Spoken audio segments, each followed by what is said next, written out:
એક એવી યુનિવર્સિટીની આપણે કલ્પના કરીએ કે જ્યાં પ્રિન્સિપાલ પોતે જાતે મેદાનમાં કચરો વાળતા હોય, સફાઈ કરતા હોય. હા, અને બપોરના સમયે સામાન્ય વિદ્યાર્થીઓ સાથે લાઇનમાં ઊભા રહીને જમતા પણ હોય. બરાબર.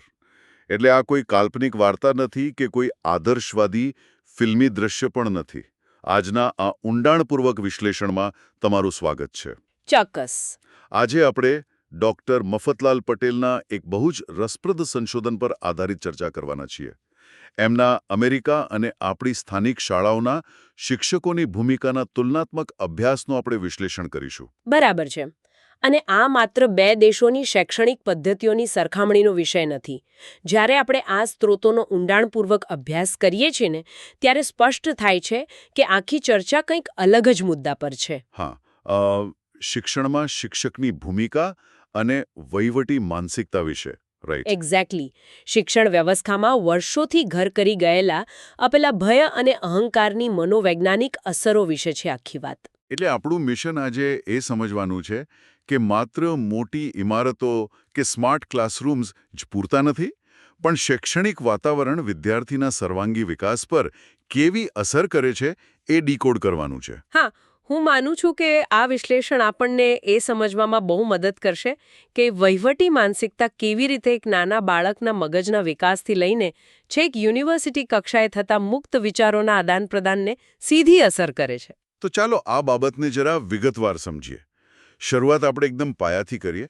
સ્ત્રોતમાં જે પાયાના શિક્ષણની વાત છે ત્યાંથી. હા, પ્રારંભિક શિક્ષણ, જેને આપણે અર્લી ચાઇલ્ડહુડ એજ્યુકેશન કહીએ છીએ. બરાબર. ડોક્ટર પટેલ અમેરિકાના ચાઇલ્ડ કેર સેન્ટર્સની વાત કરે છે, જેનો સંપૂર્ણ ખર્ચ ત્યાંની સરકાર ઉઠાવે છે.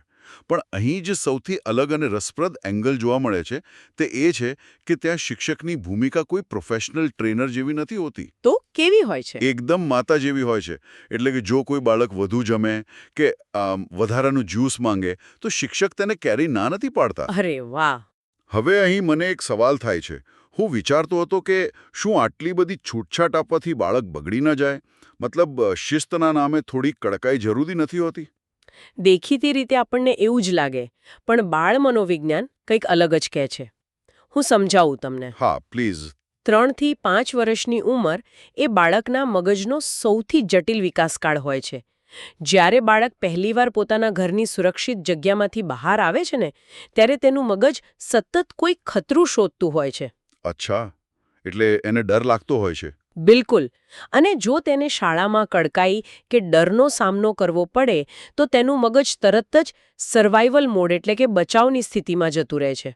ઓહ, સર્વાઇવલ મોડ. હા, અને જ્યારે મગજ સર્વાઇવલ મોડમાં હોય ત્યારે શીખવાની પ્રક્રિયા સાવ બંધ થઈ જાય છે.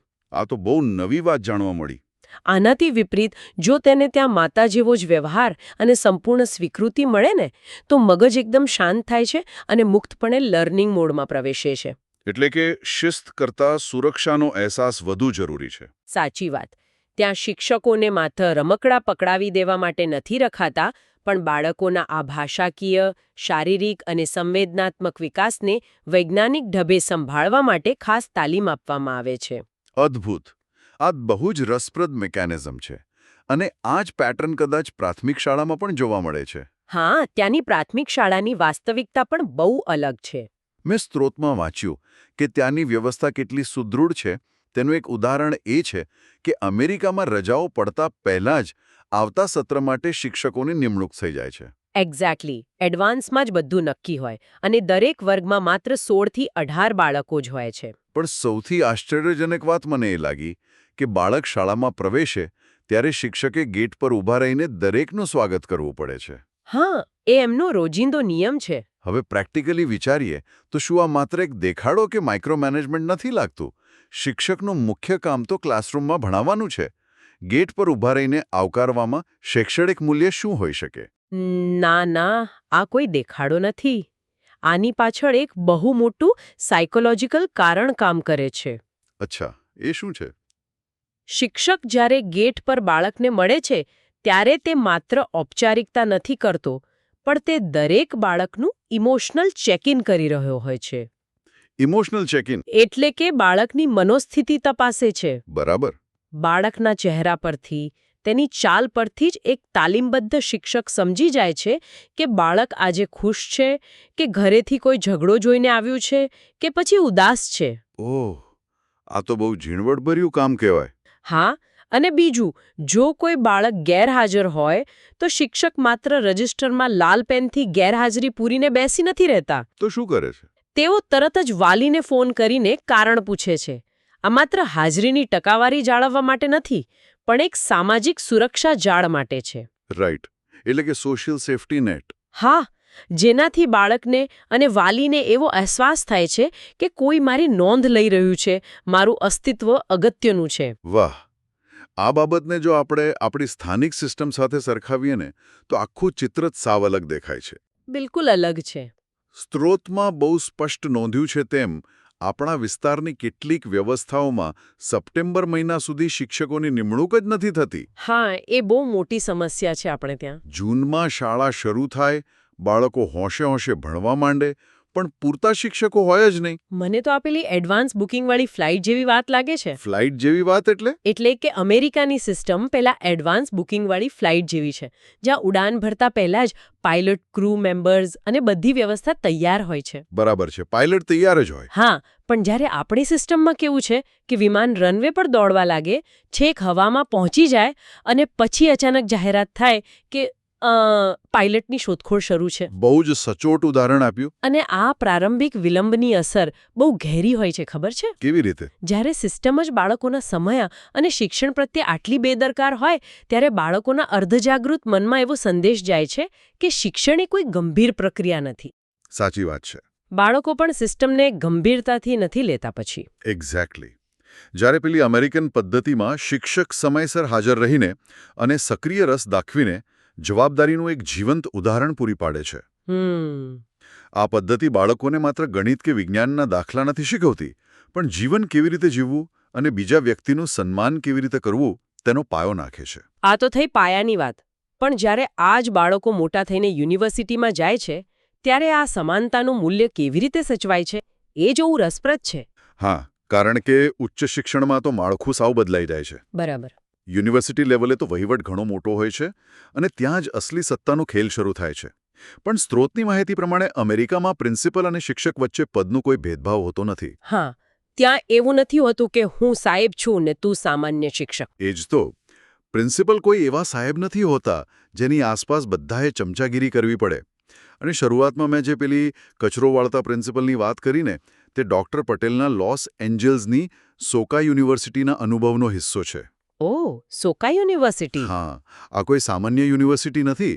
તે ગાંધી વિચારધારા પર ચાલે છે અને ત્યાં લગભગ 150 દેશોના વિદ્યાર્થીઓ ભણે છે. બરાબર છે. મેં પણ આનો ઉલ્લેખ જોયો છે સ્ત્રોતમાં.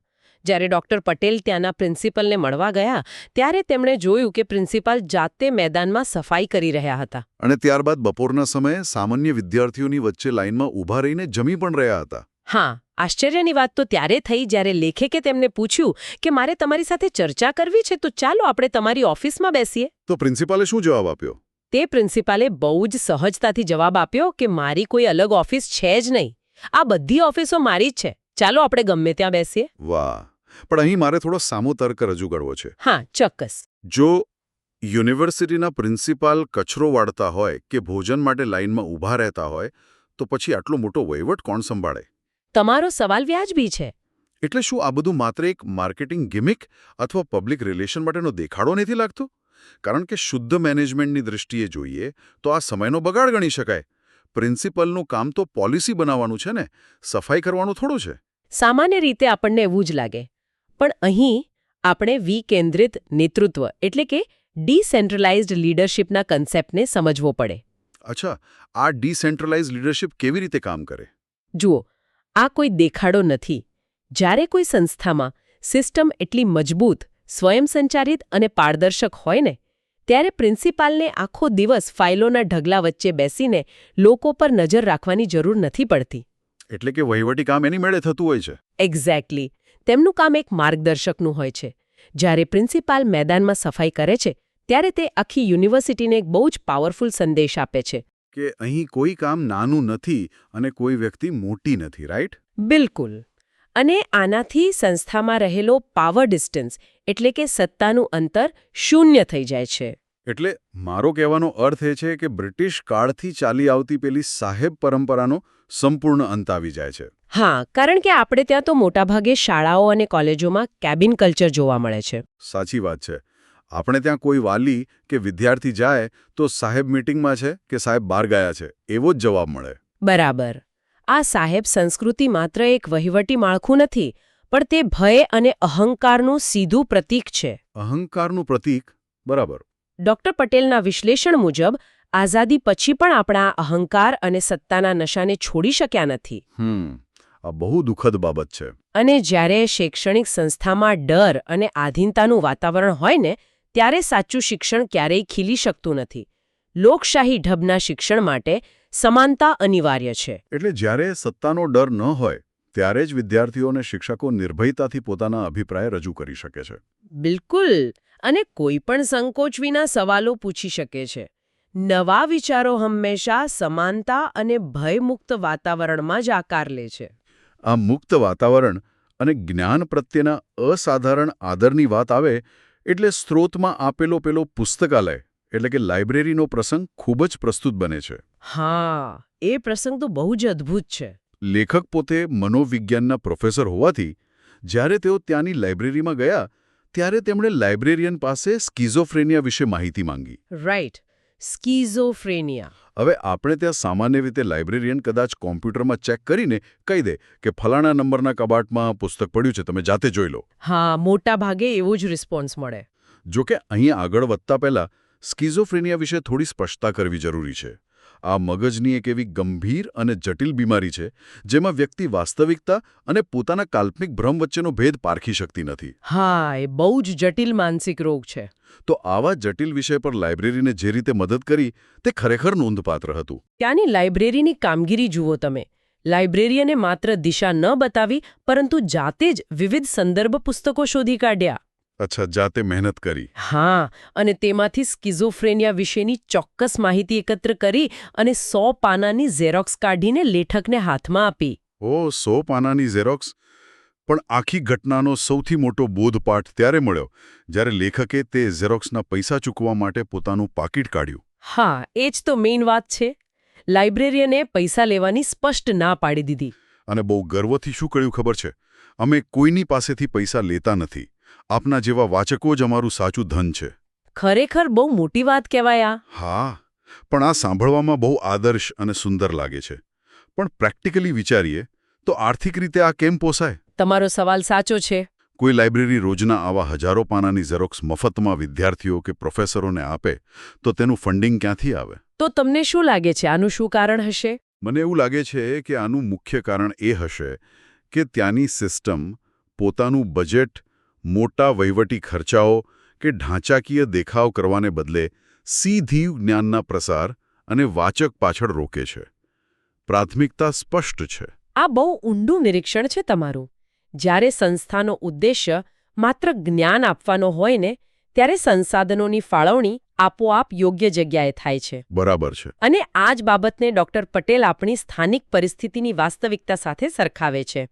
તેઓ તેમના લેખમાં એક તીક્ષ્ણ અવલોકન મૂકે છે. હા, અહીં આપણે એક વાત સ્પષ્ટ કરી દઈએ કે તેઓ કોઈ ચોક્કસ સિસ્ટમનો વિરોધ કરવા માટે નહીં, પણ ગ્રાઉન્ડ રિયાલિટી એટલે કે વાસ્તવિક જમીની પરિસ્થિતિ બતાવતા નોંધે છે. હા, આમાં કોઈ રાજકીય વાત નથી, પણ એક સત્ય છે.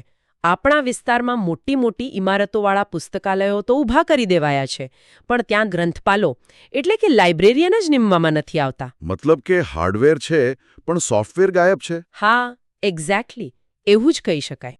આ બહુ કડવી વાસ્તવિકતા છે. લેખક સ્પષ્ટ નોંધે છે કે યોગ્ય માનવ સંસાધન વિના પેલા વાંચે ગુજરાત જેવી વાતો અને મોટા સરકારી અભિયાનો માત્ર કાગળ પર જ રહી જાય છે. અને તેનું જમીની પરિણામ શૂન્ય આવે છે. સાચી વાત છે. કારણ કે પુસ્તકો જાતે તો ચાલીને લોકો પાસે જવાના નથી. તેને લોકો સુધી પહોંચાડવા માટે એક જ્ઞાની અને ઉત્સાહી માધ્યમની જરૂર પડે છે. અને આ દુર્દશા માત્ર લાઇબ્રેરી પૂરતી સીમિત નથી. લેખક શિક્ષકોની વર્તમાન સ્થિતિનું પણ બહુ સચોટ વિશ્લેષણ કરે છે. શિક્ષકો વિશે એમનું શું કહેવું છે? તેમના મતે વર્તમાન વહીવટી તંત્ર અને સંચાલકોએ શિક્ષકોને એક પ્રકારે મજૂર બનાવી દીધા છે. મજૂર? આ બહુ ભારે શબ્દ છે. હા, કારણ કે શિક્ષકો સતત રિપોર્ટ્સ તૈયાર કરવામાં અને બિન શૈક્ષણિક કામોમાં જોતરાયેલા રહે છે અને ઉપરથી આવતા આદેશોના ભાર નીચે શિક્ષક માનસિક રીતે દબાયેલો રહે છે. એટલે કે એમની પાસે ભણાવવા સિવાયના બધા જ કામો કરાવવામાં આવે છે. બરાબર. અને માત્ર સમયસર પગાર આપવાથી કે નોકરીની ગેરંટી આપવાથી કોઈ શિક્ષક માનસિક રીતે સ્વસ્થ અને ખુશ ન બની શકે. સાવ સાચી વાત છે. આપણી શૈક્ષણિક વ્યવસ્થા ક્યાંક ને ક્યાંક આદર્શ સૈદ્ધાંતિક વાતો અને મેનેજમેન્ટની વાસ્તવિકતા વચ્ચે ગોથાં ખાઈ રહી છે. હા, બિલકુલ. અને જ્યારે શિક્ષક કોઈના આધિપત્ય અને સતત ભય નીચે કામ કરતો હોય ને ત્યારે તે વર્ગખંડમાં રચનાત્મકતા અને ગુણવત્તાસભર શિક્ષણ કેવી રીતે લાવી શકે? આ આખી ચર્ચા સાંભળીને મને એક બહુ ગંભીર વિચાર આવે છે. શું વિચાર આવે છે તમને? શું આપણે જાણી જોઈને આપણી શાળાઓ અને શૈક્ષણિક સંસ્થાઓમાં આવું ભયનું વાતાવરણ ઊભું કર્યું છે? આ બહુ મોટો પ્રશ્ન છે. કારણ કે જેથી કોઈ નવો વિચાર કે નવો સવાલ ઊભો જ ન થાય અને પ્રસ્થાપિત વ્યવસ્થાને કોઈ પડકાર ન મળે. જો શિક્ષક પોતે જ પ્રિન્સિપાલ કે મેનેજમેન્ટથી ડરતો હશે તો તે વિદ્યાર્થીઓને નિર્ભય કેવી રીતે બનાવી શકશે? બિલકુલ નહીં બનાવી શકે.